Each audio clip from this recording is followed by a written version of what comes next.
الله الحمد لله وكفى والصلاة والسلام على خاتم الأنبياء سيدنا محمد المصطفى وعلى آله المجتبى وأصحابه النجبى اللهم صل على سيدنا محمد النبي الأمي الهاشمي وعلى آله وأصحابه نجوم الهدى. أما بعد فقد قال الله تبارك وتعالى في القرآن المجيد والفرقان الحميد: أعوذ بالله من الشيطان الرجيم، بسم الله الرحمن الرحيم. وبشر الصابرين الذين إذا أصابتهم مصيبة قالوا إنا لله وإنا إليه راجعون أولئك عليهم صلوات من ربهم ورحمة وأولئك هم المهتدون. قال النبي صلى الله عليه وسلم: ما أصاب عبد وصب ولا نصب ولا هم ولا حزن ولا شوكة يشاكها إلا كفر الله عنه سيئاته، أو كما قال النبي صلى الله عليه وسلم. صدق الله العلي العظيم وصدق رسوله النبي الكريم، ونحن على ذلك لمن الشاهدين ومن الشاكرين، والحمد لله رب العالمين. رب اشرح لي صدري ويسر لي أمري واحلل عقدة من لساني يفقهوا قولي. رب زدني علما. برادران اسلام، دروس حرم میں الحمدللہ آپ نے یاد ہوگا انشاءاللہ کہ پہلے ہم نے توبہ کے ذکر پہ الحمدللہ درس دیا، اس کے بعد پھر تقوی پر کہ جب انسان اللہ کے ذکر میں ہو تو پھر خود بخود متقی بن جاتا ہے،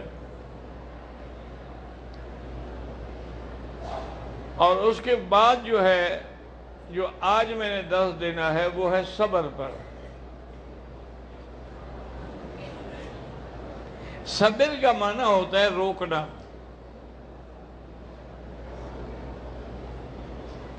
اب آگے جا کے پھر یاد رکھیں کہ صبر کے 3 ارکان ہیں۔ اپنے کو گناہوں سے برائیوں سے روکنا، یہ صبر کی ایک قسم ہے، اور دوسری اس کی قسم یہ ہے کہ نیکی کے کام پہ جمے رہنا، یہ بھی صبر ہے۔ اور اسی طرح صدمے کے وقت میں بھی آدمی صبر کرے، مصیبت کے وقت میں صبر کرے، کیونکہ دنیا میں زندگی میں خوشی بھی ہے، غمی بھی ہے، موت بھی ہے، حیات بھی ہے، دکھ بھی ہے، سکھ بھی ہے۔ تو لازمی بات ہے کہ انسان کو اللہ کے حکم پہ راضی رہنا چاہیے اور صبر کرنا چاہیے۔ حضور صلی اللہ علیہ وسلم کی بیٹی بی بی زینب رضی اللہ عنہا نے پیغام بھیجا کہ حضور کی خدمت میں کہ جلدی آئے، میرے بیٹے کو تکلیف ہو گئی ہے۔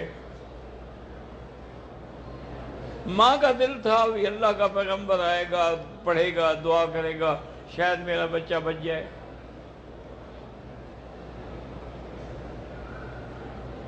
حضور پاک نے فرمایا کہ جا کے اس کو کہہ دو کہ بیٹی ہر چیز کا وقت مقرر ہے، جب بیٹے کا وقت آ گیا ہے تو اب کوئی کیا کر سکتا ہے۔ اور ساتھ یہ بھی بتا دیں کہ اِنَّ لِلَّهِ مَا أَعْطَى وَلِلَّهِ مَا أَخَذَ فَلْيَصْبِرْ وَلْيَحْتَسِبْ، کہ بیوی اللہ دیتا ہے، اللہ ہی لیتا ہے، صبر کریں اور اللہ سے ثواب طلب کریں۔ یہ تو بڑی بات ہے کہ کسی کا ایک بچہ چلا جائے اگر، یعنی فوت ہو جائے معصومیت کے دور میں، تو قیامت والے دن وہ اپنے والد کی شفاعت کر کے اس کو جنت لے جائے گا۔ ایک عورت نے عرض کیا حضور اگر 2 بچے چلے جائیں، ہمیں 2 بچے ہیں تو وہ بھی جنت میں لے جائیں گے۔ ایک بی بی نے پوچھا حضور اگر کسی کے 3 بچے مر گئے ہوں، آپ نے فرمایا وہ بھی جنت میں لے جائیں گے۔ بلکہ آپ نے فرمایا کہ اگر کسی کا آدھا بچہ بھی گر گیا ہے، یعنی اسقاط ہو گیا، بچہ سالم پیدا نہیں ہوا، وہ بھی اپنے والد کی والدین کی شفاعت کریں گے اور وہ بھی ان کو جنت میں لے جائیں گے۔ لیکن شرط یہی ہے کہ صبر ہو، اگر صبر نہ ہو تو پھر کوئی فائدہ نہیں۔ حضور صلی اللہ علیہ وسلم ایک دفعہ ایک قبرستان کے قریب سے گزرے، وہاں دیکھا کہ ایک عورت بیٹھی ہوئی ہے اور بڑا زور شور سے رو رہی ہے۔ حضور پیچھے کھڑے ہوئے فرمایا بی بی صبر کرو۔ اس کو یہ پتہ نہیں تھا کہ میرے ساتھ اللہ کا نبی بات کر رہا ہے۔ کہا جاؤ جاؤ اپنا کام کرو، جس کا مرتا ہے اس کو پتہ ہوتا ہے۔ حضور ہٹ گئے۔ صحابی نے بعد میں جا کے بتلایا کہ بی بی تمہیں پتہ بھی ہے کہ کون خطاب کر رہے تھے؟ یعنی مجھے تو نہیں پتا۔ انہوں نے کہا حضور پاک تھے خود۔ تو بیچاری دوڑی سیدھی حضور کے گھر میں آئی، حضور سے آ کے معافی مانگی اور کہا حضور میرا وعدہ ہے کہ میں صبر کروں۔ اور اب صبر کرنے کا کیا فائدہ؟ انما الصبر عند الصدمۃ الاولی، جب آدمی کو صدمہ پہنچے تو فوراً صبر کرے، بعد میں تو سب کو صبر آ جاتا ہے۔ جب وقت گزرتا ہے تو آہستہ آہستہ آہستہ زخم مندمل ہو جاتے ہیں، صبر آ جاتا ہے۔ اصل صبر تو وہی ہے کہ عند الصدمۃ الاولی، کہ جب مصیبت پہنچے تو فوراً کہے انا للہ و انا الیہ راجعون۔ ایک بچہ جب فوت ہوا، فرشتے نے روح قبض کی، اللہ کی دربار میں جب فرشتے گئے تو اللہ نے فرمایا قبضتم فؤاد عبدی، میرے بندے کے جگر کے ٹکڑے کو تم نے نکال لیا ہے؟ انہوں نے کہا جی ہاں حکم تھا، وقت مقرر تھا۔ انہوں نے کہا یہ بتاؤ کہ اس کے باپ نے کیا کیا؟ انہوں نے کہا جی اس نے کہا الحمدللہ انا للہ و انا الیہ راجعون۔ انہوں نے اللہ تیرا شکر ادا کیا کہ تو دیتا بھی ہے لیتا بھی ہے، اور پھر ہم سب نے تیری طرف ہی لوٹ کے آنا ہے۔ بڑا مختصر سا جملہ ہے لیکن اس میں بڑی چیز ہے کہ انا للہ، ہم سب اللہ کے لیے ہیں، وانا الیہ، اسی کی طرف ہی ہم نے لوٹ کے جانا ہے۔ جس طرف ہماری بزرگ جا رہے ہیں، فوت ہو گئے، ہم نے بھی تو ادھر ہی جانا ہے نا۔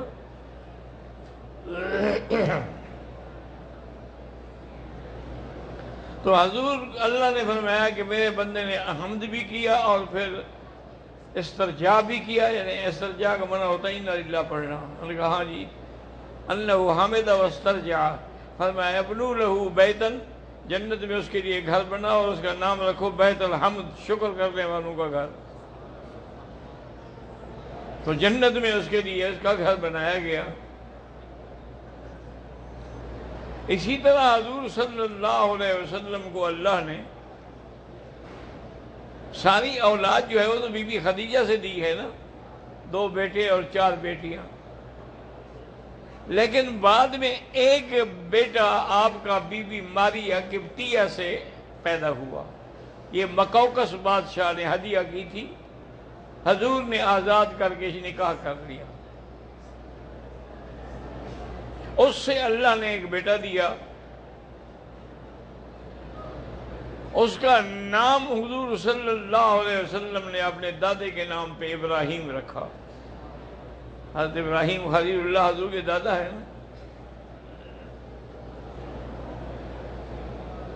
اللہ کی شان یہ ہے کہ 16 مہینے یا 17 مہینے وہ زندہ رہا۔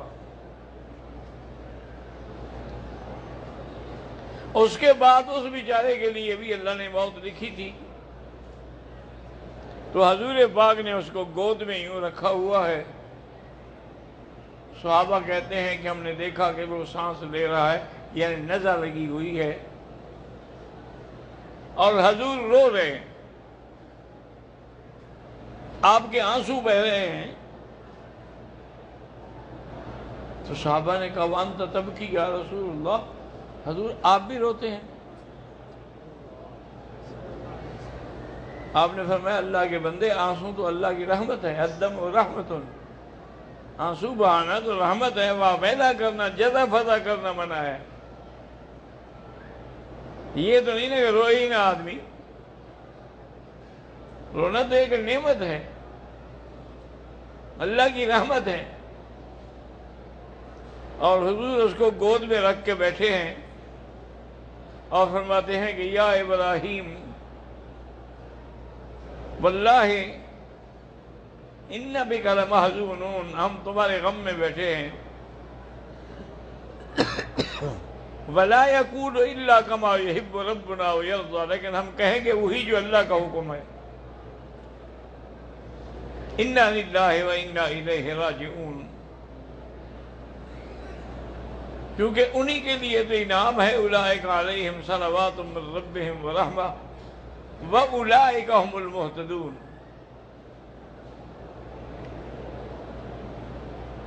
حضور صلی اللہ علیہ وسلم نے، آپ دیکھیں کہ آپ نے کتنے مصائب جھیلے ہیں، اس لیے آپ نے فرمایا اشد بلاء الانبیاء، سب سے زیادہ تکلیفیں انبیاء کو پہنچتی ہیں، ثم الامثل فالامثل، اس کے بعد پھر درجہ بدرجہ۔ لیکن یاد رکھو، ایک ہے کہ عام گناہگار کو دکھ پہنچے، مما کسبت ایدیکم، وہ تمہارے اپنے ہاتھوں کی کمائی ہے، لیکن اگر نیک لوگوں کو تکلیف پہنچے تو ان کے درجات بلند کیے جاتے ہیں۔ انبیاء کو اگر تکلیف پہنچے تو ان کے بھی درجات اور شان بلند ہوتی ہے۔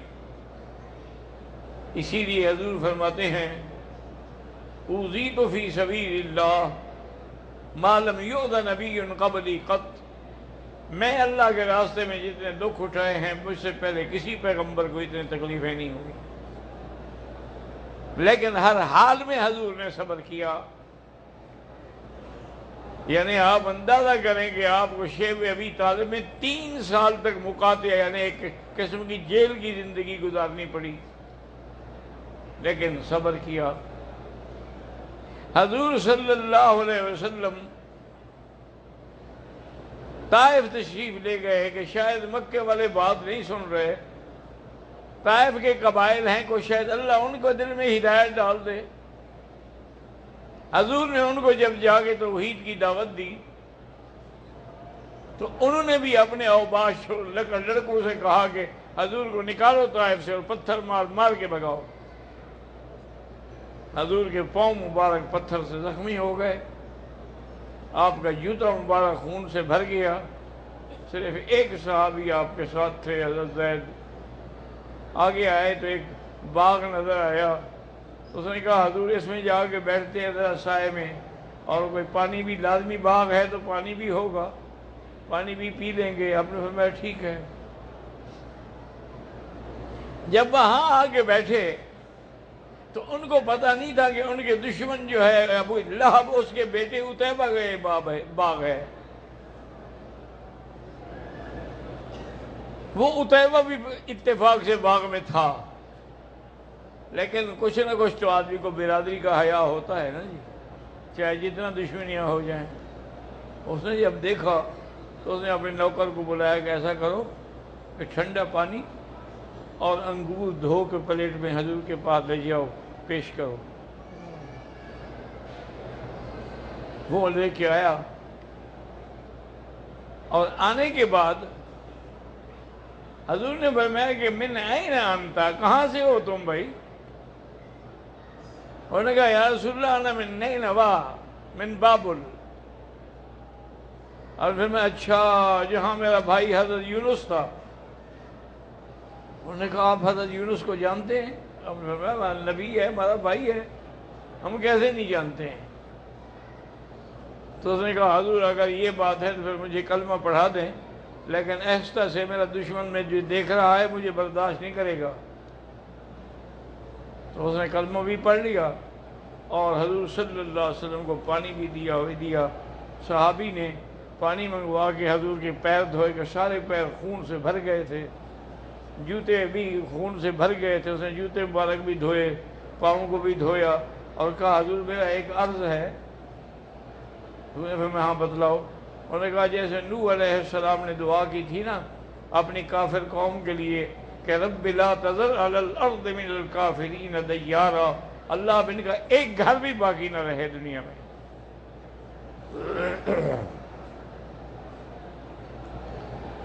حضور پاک نے ہاتھ اٹھائے اور فرمایا اللہم اہد قومی فإنہم لا یعلمون، یا اللہ میری قوم کو ہدایت دے، ان کو تیرے نبی کی شان کا پتہ نہیں۔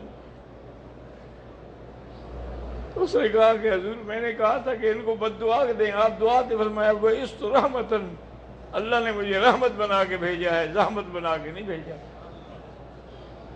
میں برداشت کروں گا، میں صبر کروں گا، میں دعا دوں گا، میں قوم کو بد دعا دینے کے لیے، ہلاکت سے مارنے کے لیے نہیں آیا ہوں۔ اللہ تبارک و تعالیٰ نے قرآن پاک میں کئی مقام جیسے فرمایا وَاصْبِرْ وَمَا صَبْرُكَ إِلَّا بِاللَّهِ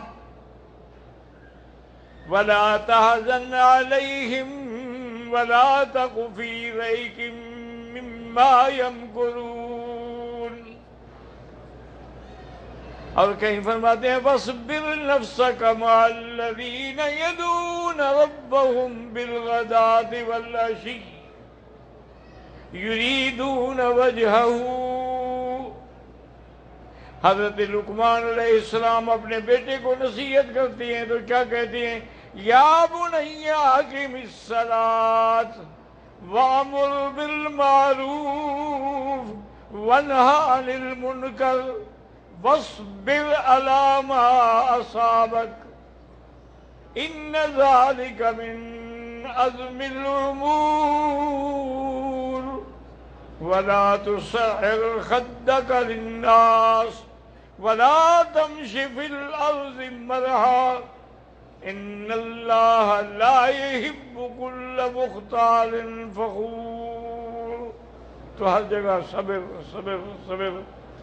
اور ایک آیت بڑی مختصر ہے لیکن شان ربی دیکھیں خداوندی کہ ما يفعل اللہ بعذابکم ان شکرتم وآمنتم وکان اللہ شاکرا علیما۔ اللہ نے میں میرے بندے میں تمہیں عذاب دے کے کیا کروں گا، مجھے کیا فائدہ ہے؟ اگر تم میرا شکر کرو، ایمان لے آؤ تو میں تمہیں عذاب کیوں دوں گا؟ اللہ تبارک و تعالیٰ تو معاف کرواتے ہیں، عذاب تو نہیں دیتے ہیں۔ دعا کریں کہ اللہ تبارک و تعالیٰ ہمیں صبر جمیل بھی عطا فرمائے اور دین پر استقامت بھی عطا فرمائے، اور اللہ تعالیٰ جتنے لوگ ہمارے فوت ہو گئے ان کو جنت نصیب فرمائے۔ ہمارے دوست ہیں